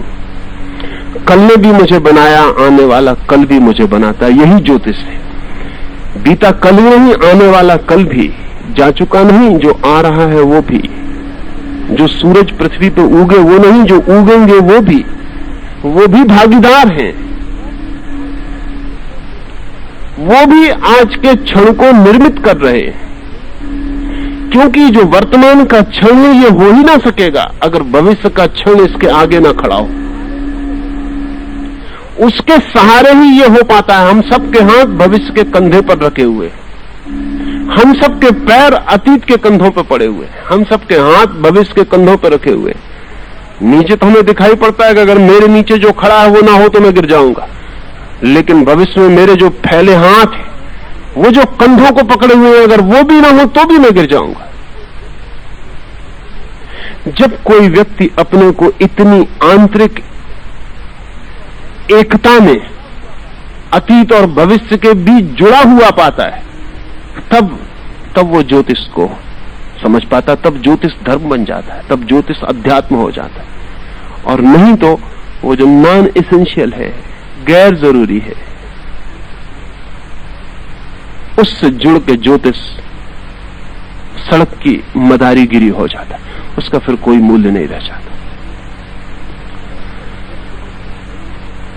श्रेष्ठतम विज्ञान भी जमीन पर पड़ के धूल की कीमत के हो जाते हैं।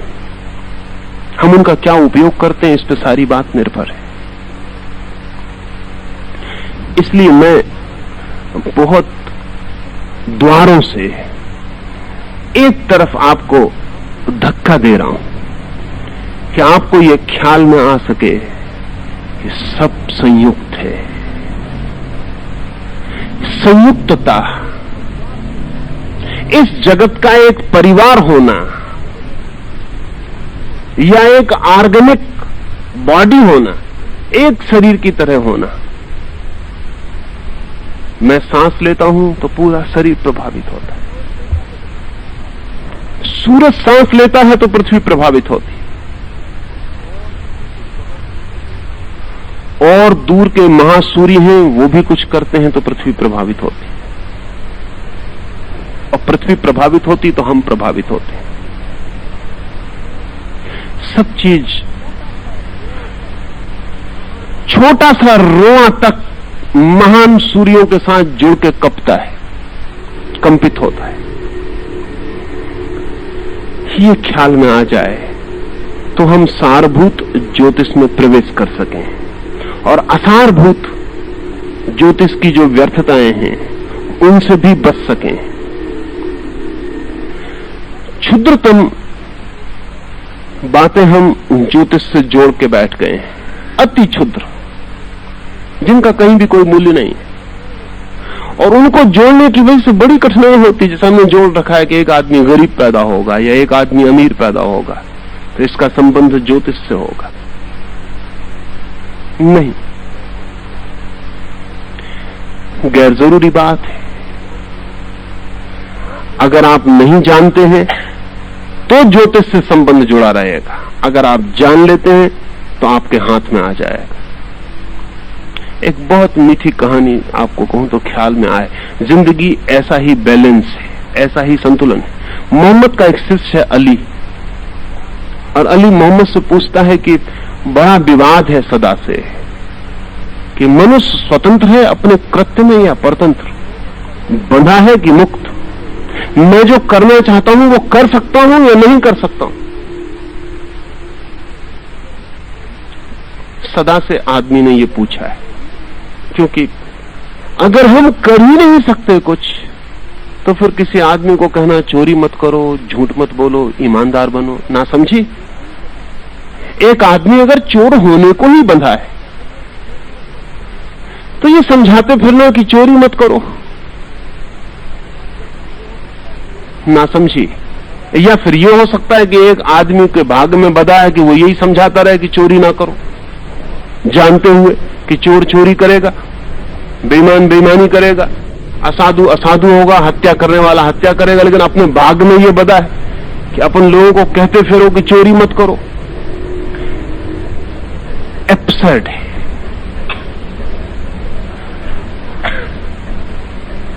अगर सब सुनिश्चित है तो समस्त शिक्षाएं बेकार है।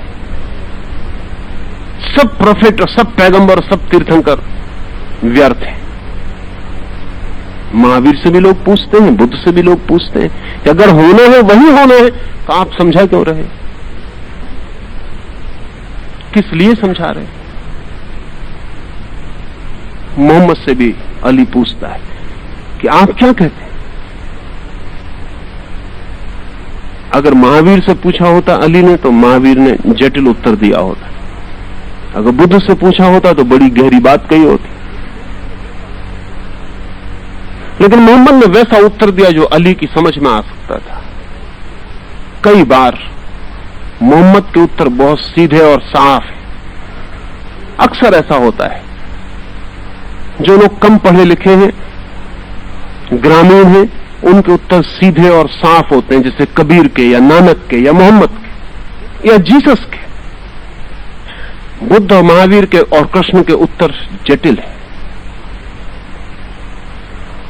वो संस्कृति का मक्खन है। जीसस की बात ऐसी जैसे किसी ने लठ सिर पे मार दिया हो। कबीर तो कहते ही हैं, कबीरा खड़ा बाजार में लिए लुकाठी हाथ, लठ लिए बाजार में खड़े, कोई आए हम उसका सिर खोल दें।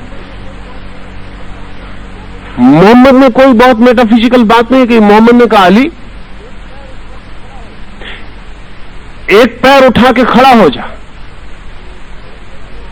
अली ने कहा कि हम पूछते हैं कि कर्म करने में आदमी स्वतंत्र है कि परतंत्र। मोहम्मद ने कहा तू पहले एक पैर उठा।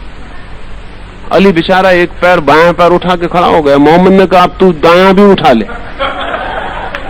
अली ने कहा आप क्या बातें करते हैं। तो मोहम्मद ने कहा कि अगर तू चाहता पहले तो दायां भी उठा सकता था, अब नहीं उठा सकता।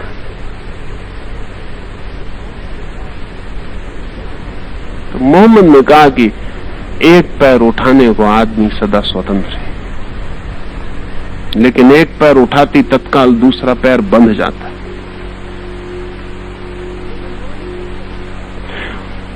वो जो नॉन एसेंशियल हिस्सा है हमारी जिंदगी का, जो गैर जरूरी हिस्सा है, उसमें हम पूरी तरह पैर उठाने को स्वतंत्र हैं, लेकिन ध्यान रखना उसमें उठाए गए पैर भी इसेंशियल हिस्से में बंधन बन जाते हैं। वो जो बहुत जरूरी है वहां भी फंसाव पैदा हो जाता है। गैर जरूरी बातों में पैर उठाते और जरूरी बातों में फंस जाते। मोहम्मद ने कहा कि तू उठा सकता था पहला पैर भी, दायां भी उठा सकता था, कोई मजबूरी न थी, लेकिन अब क्योंकि तू बायां उठा चुका है इसलिए अब दायां उठाने में असमर्थता हो गई। आदमी की सीमाएं, सीमाओं के भीतर स्वतंत्रता है। स्वतंत्रता सीमाओं के बाहर नहीं है।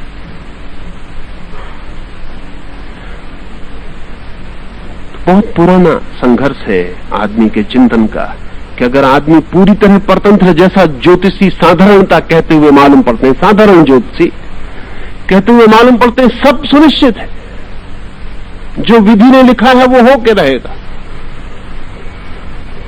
तो फिर सारा धर्म व्यर्थ हो जाता है। और या फिर जैसा कि तथाकथित तर्कवादी, बुद्धिवादी कहते हैं कि सब स्वच्छंद है, कुछ बंधा हुआ नहीं, कुछ होने का निश्चित नहीं है, सब अनिश्चित है, तो जिंदगी एक क्यास और एक अराजकता और एक स्वच्छंदता हो जाती। फिर तो यह भी हो सकता है कि मैं चोरी करूं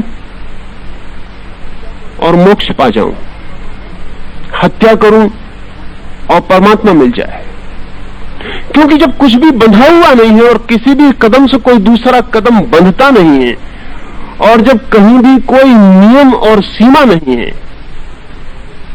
मुल्ला की फिर मुझे ख्याल आती है, मुल्ला नसरुद्दीन एक मस्जिद के नीचे से गुजर रहा और एक आदमी मस्जिद से ऊपर से गिर पड़ा, नमाज या अजान पढ़ने चढ़ा था मीनार पर, ऊपर से गिर पड़ा, मुल्ला के कंधे पे गिरा, मुल्ला की कमर टूट गई। अस्पताल में मुल्ला भर्ती किए गए, उनके शिष्य उनको मिलने गए और शिष्यों ने कहा, मुल्ला इससे क्या मतलब निकलता है, how do you interpret it, इस घटना की व्याख्या क्या है, क्योंकि मुल्ला हर घटना से व्याख्या निकालते। तो मुल्ला ने कहा इससे साफ जाहिर होता है कि कर्म का और फल का कोई संबंध नहीं। कोई आदमी गिरता है, किसी की कमर टूट जाती, इसलिए अब तुम कभी सैद्धांतिक विवाद में मत पड़ना। ये बात सिद्ध होती है कि गिरा कोई, कमर किसी की टूट सकती। वो आदमी तो मजे में है, वो उसके ऊपर सवार हो गया था ऊपर से, हम मर गए। न हम अजान पढ़ने चढ़े, न हमने मीनार पे कोई चढ़ाव किया था, हम अपने घर लौट रहे थे, हमारा कोई संबंध ही ना था। इसलिए मुल्ला ने कहा आज से सब सिद्धांत की बातचीत बंद, कुछ भी हो सकता है, कुछ भी हो सकता है, कोई कानून नहीं, अराजकता है।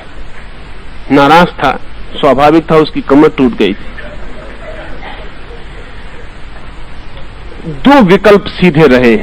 एक विकल्प तो यह है कि ज्योतिषी साधारणता, जैसे सड़क पर बैठने वाला ज्योतिषी कहता है, वो चाहे गरीब आदमी का ज्योतिषी हो और चाहे मुरारजी देसाई का ज्योतिषी हो, उससे कोई फर्क नहीं पड़ता। वो सड़क छापी है ज्योतिषी, जिससे कोई नॉन एसेंशियल पूछने जाता है कि इलेक्शन में जीतेंगे कि हार जाएंगे, जैसे कि आपके इलेक्शन से चांद तारों का कोई लेना देना। वो कहता है सब बंधा हुआ है, कुछ इंच भर यहां वहां नहीं हो सकता। वो भी गलत कहता है। और दूसरी तरफ तर्कवादी है, बुद्धिवादी है, वो कहता है किसी चीज का कोई संबंध नहीं है, कुछ भी घट रहा है संयोगिक है, चांस, कोइंसिडेंस है, संयोग है, यहां कोई नियम नहीं है, सब अराजकता है।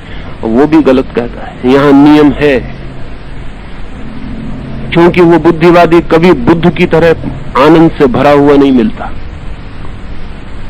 वो बुद्धिवादी धर्म और ईश्वर को और आत्मा को तर्क से इंकार तो कर लेता है, लेकिन कभी महावीर की प्रसन्नता को उपलब्ध नहीं होता।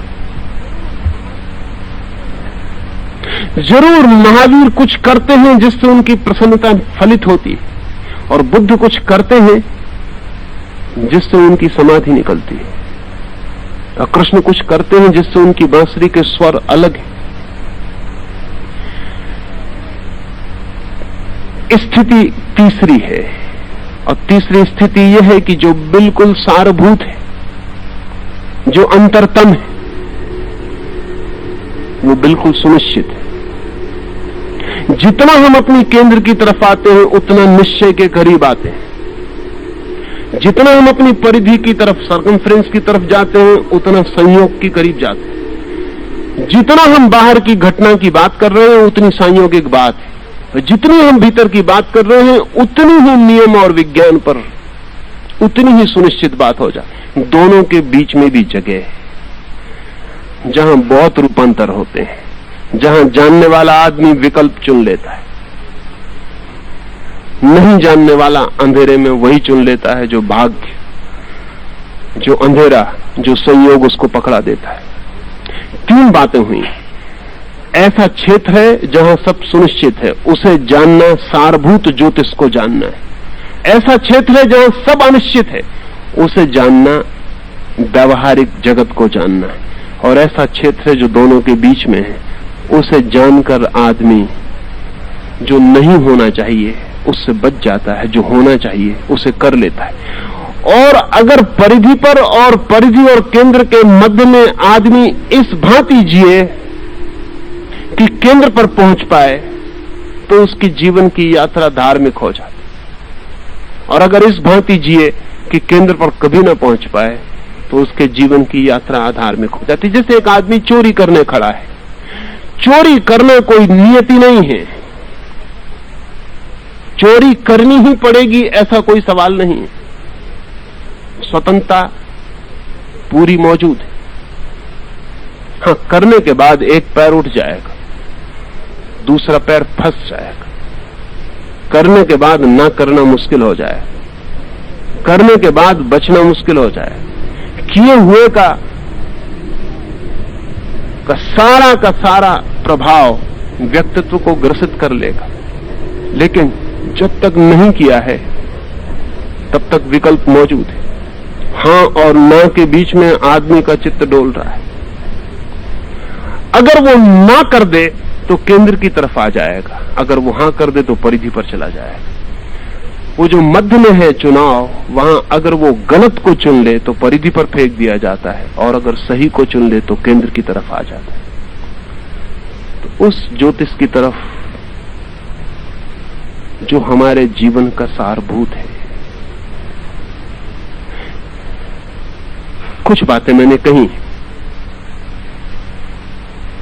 आज मैंने एक बात आपसे कही और वो ये है कि सूर्य के हम फैले हुए हाथ हैं।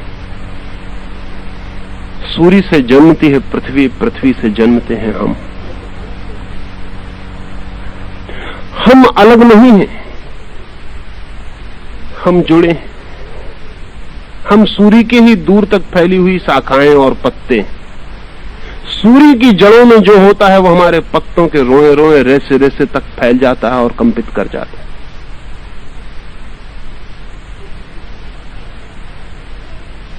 यदि ये ख्याल में हो तो हम जगत के बीच एक पारिवारिक बोध को उपलब्ध हो सकते हैं।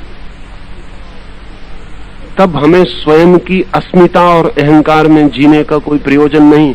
और ज्योतिष की सबसे बड़ी चोट अहंकार पर है। अगर ज्योतिष सही है तो अहंकार गलत है, ऐसा समझे। और अगर ज्योतिष गलत है तो फिर अहंकार के अतिरिक्त कुछ सही होने को नहीं बचता। अगर ज्योतिष सही है तो जगत सही है और मैं गलत हूं, अकेले की तरह। जगत का एक टुकड़ा ही, एक हिस्सा ही, और कितना नाचीज टुकड़ा जिसकी कोई गणना भी नहीं हो सकती। अगर ज्योतिष सही है तो मैं नहीं हूं। शक्तियों का एक प्रवाह है, उसी में एक छोटी लहर में हूं, किसी बड़ी लहर पर सवार। कभी कभी भ्रम पैदा हो जाता है कि मैं भी हूं। वो बड़ी लहर ख्याल नहीं रह जाता, और बड़ी लहर भी किसी सागर पे सवार है, उसका तो बिल्कुल ख्याल नहीं रह जाता। नीचे से सागर हाथ अलग कर लेता है, बड़ी लहर बिखरने लगती है, बड़ी लहर बिखरती है, मैं खो जाता हूं। अकारण दुख ले लेता हूं कि मिट रहा हूं, क्योंकि अकारण मैंने सुख लिया था कि हूं। अगर उसी वक्त देख लेता कि मैं नहीं हूं, बड़ी लहर है, बड़ा सागर है, सागर की मर्जी उठता हूं, सागर की मर्जी खो जाता हूं। अगर ऐसी भावदशा बन जाती कि अनंत की मर्जी का मैं एक हिस्सा हूं तो कोई दुख न था। हाँ, वो तथाकथित सुख भी फिर नहीं हो सकता जो हम लेते रहते हैं। मैंने जीता, मैंने कमाया, वो सुख भी नहीं रह जाएगा, वो दुख भी नहीं रह जाएगा कि मैं मिटा, मैं बर्बाद हुआ, मैं टूट गया, मैं नष्ट हो गया, हार गया, पराजित हुआ, वो दुख भी नहीं रह जाएगा। और जब ये दोनों सुख और दुख नहीं रह जाते हैं, तब हम उस सारभूत जगत में प्रवेश करते हैं जहां आनंद है। ज्योतिष आनंद का द्वार बन जाता है। अगर हम ऐसा देखें कि वो हमारी अस्मिता को गलाता है, हमारे अहंकार को बिखेरता है, हमारी ईगो को हटा देता है। लेकिन जब हम बाजार में सड़क पर ज्योतिषी के पास जाते हैं तो अपने अहंकार की सुरक्षा के लिए पूछने की घाटा तो नहीं लगेगा।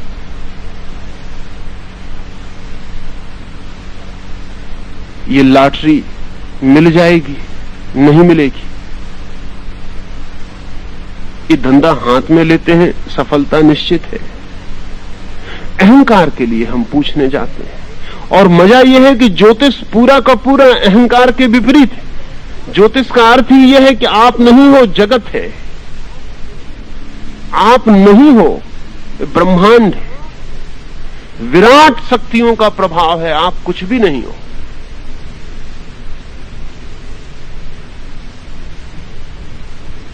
इस ज्योतिष की तरफ ख्याल आए, और तभी आ सकता है जब हम इस विराट जगत के बीच अपने को एक हिस्से की तरह देखें।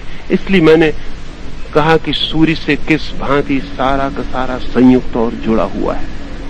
अगर सूर्य से हमें पता चल जाए कि हम जुड़े हुए हैं, तो फिर हमको पता चलेगा कि सूर्य और महासूर्यों से जुड़ा हुआ है। कोई 4 अरब सूर्य हैं, और वैज्ञानिक कहते हैं कि इन सभी सूर्यों का जन्म किसी महासूर्य से हुआ है। अब तक हमें उसका कोई अंदाज नहीं, वो कहां होगा। जैसे पृथ्वी अपनी कील पर घूमती है और साथ ही सूरज का चक्कर लगाती है, ऐसे ही सूरज अपनी कील पर घूमता है और किसी बिंदु का चक्कर लगा रहा है। उस बिंदु का ठीक ठीक पता नहीं वो बिंदु क्या है जिसका सूरज चक्कर लगा रहा है। विराट चक्कर जारी। जिस बिंदु को सूरज चक्कर लगा रहा है, वो बिंदु और सूरज का पूरा सौर परिवार भी किसी और महाबिंदु के चक्कर में संलग्न है। मंदिरों में परिक्रमा बनी है, वो परिक्रमा इसका प्रतीक है कि इस जगत में सारी चीजें किसी की परिक्रमा कर रही हैं। प्रत्येक अपने में घूम रहा है और फिर किसी की परिक्रमा कर रहा है। फिर वे दोनों मिलकर किसी और बड़े की परिक्रमा कर रहे हैं। फिर वे तीनों मिलकर और किसी की परिक्रमा कर रहे हैं। वो जो अल्टीमेट है, जिसकी सभी परिक्रमा कर रहे हैं, उसको ज्ञानियों ने ब्रह्म कहा है। उस अंतिम को, जो किसी की परिक्रमा नहीं कर रहा, जो अपने में भी नहीं घूम रहा और किसी की परिक्रमा भी नहीं कर रहा। ध्यान रखें, जो अपने में घूमेगा वो किसी की परिक्रमा जरूर करेगा। जो अपने में भी नहीं घूमेगा वो फिर किसी की परिक्रमा नहीं करता। वो शून्य और शांत है। वो धुरी, वो कील जिस पर सारा ब्रह्मांड घूम रहा है, जिससे सारा ब्रह्मांड फैलता है और सिकुड़ता है।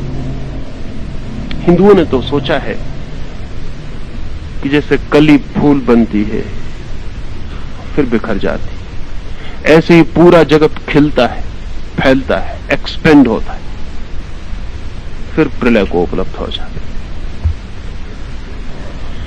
जैसे दिन होता है और रात होती है, ऐसे ही सारा जगत का दिन है और फिर सारे जगत की रात हो जाती है। जैसे मैंने कहा कि 11 वर्ष की एक लय, 90 वर्ष की एक लय, ऐसा हिंदू विचार का ख्याल है कि अरबों खरबों वर्ष की भी एक लय है। उस लय में जगत उठता है, जवान होता है, पृथ्वियां पैदा होती हैं, चांद तारे फैलते हैं, बस्तियां, लोग जन्मते हैं, करोड़ों करोड़ों प्राणी पैदा होते हैं, और कोई एक अकेली पृथ्वी पर हो जाते हैं, ऐसा नहीं। अब वैज्ञानिक कहते हैं कि कम से कम 50,000 ग्रहों पर जीवन होना चाहिए, कम से कम। ये मिनिमम है, इतना तो होगा ही, इससे ज्यादा हो सकता है।